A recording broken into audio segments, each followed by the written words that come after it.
अस्सलाम वालेकुम। मैं अमजदुल्ला खान, स्पोक्समैन एमबीटी। देखिए, 2 दिन कबल जो आंध्र प्रदेश के डिप्टी चीफ मिनिस्टर है पवन कल्याण का एक बयान मेरी नज़र से गुजरा जो एएनआई को दिए हैं। उन्होंने उस बयान में उन्होंने ये कह रहे हैं कि 100% मुसलमान जो है आतंकवादी होते हैं। जब उनके ऊपर कश्मीर के ताल्लुक से बयान पूछा गया तो सबसे पहले तो हमारे पुराने शहर में एक कहावत है कि बच्चा बोला नहीं बोला, मुंह खोला तो बोला अम्मा मरो बाबा मरो। ये पवन कल्याण को जो है तारीख नहीं मालूम हिंदुस्तान की, और दहशतगर्दी की तारीख नहीं मालूम।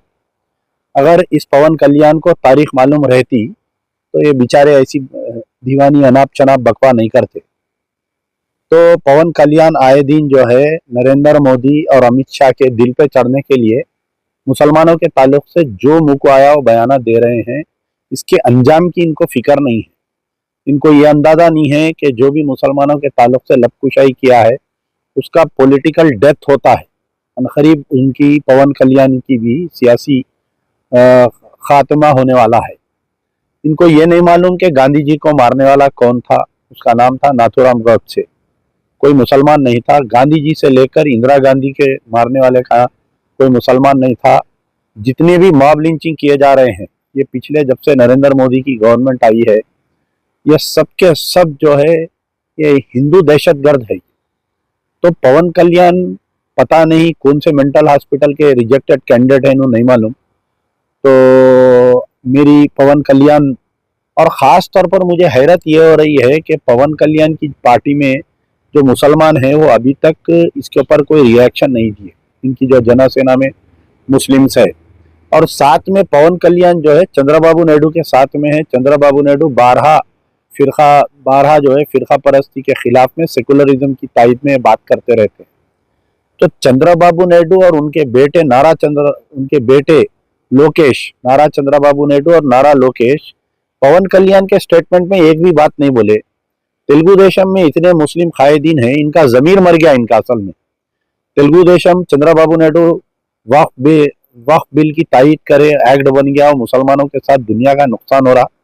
नीतीश कुमार की जो पार्टी है वो पार्टी के तकरीबन मुसलमान इस्तीफा दे दिया और बयानबाजी कर रहे हैं उसके खिलाफ में। लेकिन तेलुगु देशम के मुसलमानों का जमीर क्यों मर गया मुझे समझ में नहीं आ रहा। तेलुगु देशम में वहाँ पर कई मुस्लिम चेयरमैन हैं, कई मुसलमान जो है छोटे मोटे पोस्टों पे है। एन मास पूरे जने रिजाइन करना चाहिए। कल चंद्रबाबू नायडू वक्फ बिल की तायद करे, आज जो है पवन कल्याण मुसलमानों को दहशतगर्द बोल रहा। तो चंद्रबाबू नायडू इसकी निंदा नहीं की है। बड़ा अफसोस यह है कि पवन कल्याण तो पागल है, दीवाना है, वो एक मजनू है।